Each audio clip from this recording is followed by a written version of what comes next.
Welcome to Copilot Podcasts. $500 billion.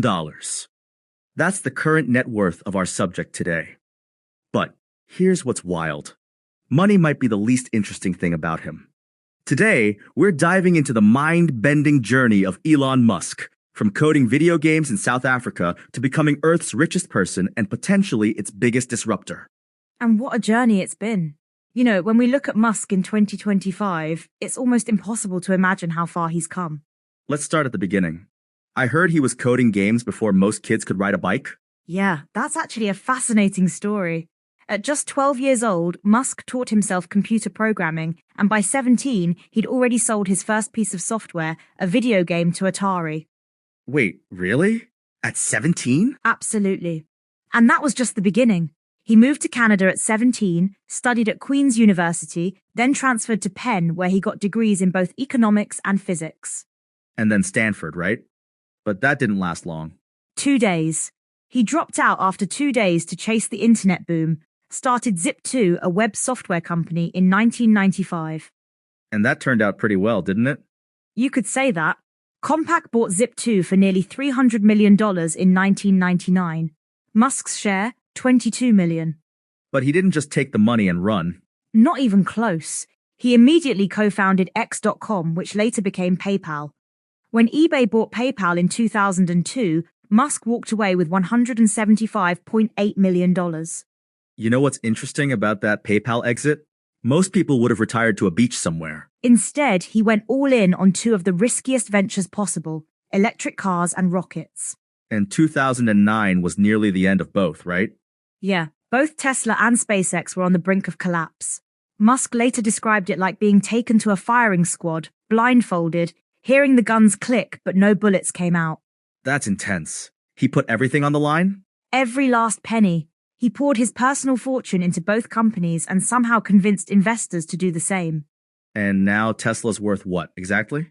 Over $700 billion, more than Daimler, GM, Toyota, Ford, and Volkswagen combined. That's just mind-boggling.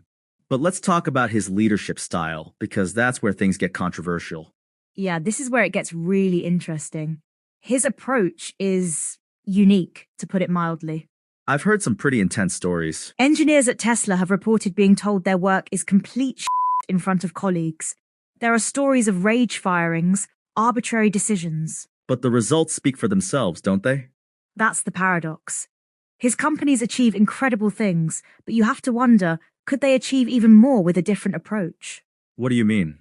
Well, toxic behavior isn't just about dramatic moments. It's the daily grind, leaving staff hanging for decisions, then blaming them for inaction, expecting people to drop everything for urgent meetings that get cancelled.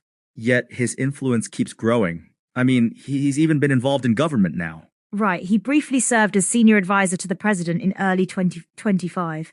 But his biggest impact might be what he's doing with AI. And that's where things get really interesting, because he's actually warning about some serious problems ahead.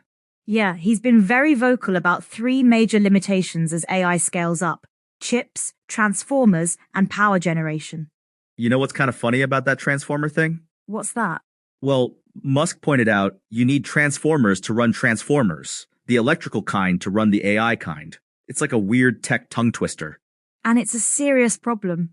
His AI company xAI is building a gigawatt-sized facility outside Memphis that's equivalent to the power capacity of an average nuclear plant.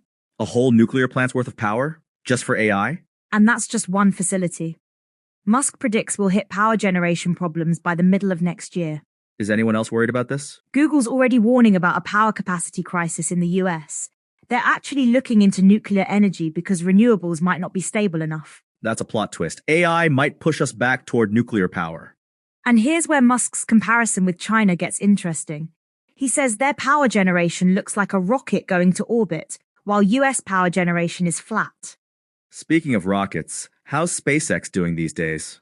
They've revolutionized space travel with reusable rockets. The company's focus on Mars colonization continues to push boundaries. It's wild to think one person is simultaneously running all these companies pushing such massive changes. And that's part of what makes his leadership style so fascinating. He's known for setting incredibly ambitious deadlines. Even when they're unrealistic? Especially when they're unrealistic. But here's the thing, even when those deadlines aren't met, they drive innovation at an unprecedented pace. So the impossible deadlines are kind of the point? Exactly. It's about pushing people beyond what they think is possible. But at what cost to the people being pushed? That's the $1 million question. Or should I say the $500 billion question? Let's talk about his latest venture, XAI. What's the goal there? It's his attempt to develop what he calls safe AI, though there's already controversy around their use of gas turbines without proper environmental permits. Always controversy with Musk, isn't there? It seems to follow him everywhere. But you know what's interesting?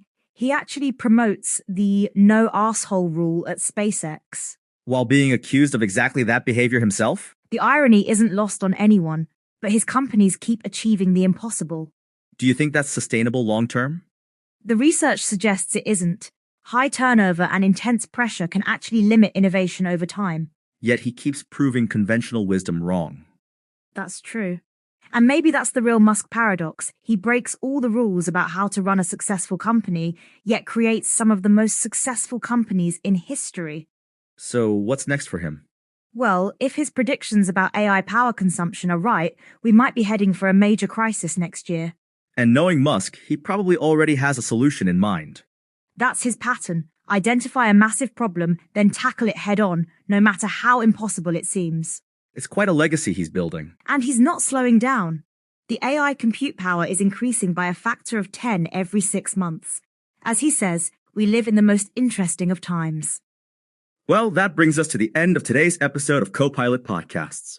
From teenage programmer to the world's richest person. From electric cars to Mars rockets, from AI to brain implants, love him or hate him, Elon Musk has fundamentally changed our world. And he's not done yet. As he said himself, it's not going to be boring. Thanks for listening, everyone. Remember that firing squad metaphor? Sometimes the scariest moments lead to the biggest breakthroughs. Just make sure you're not the one pulling the trigger.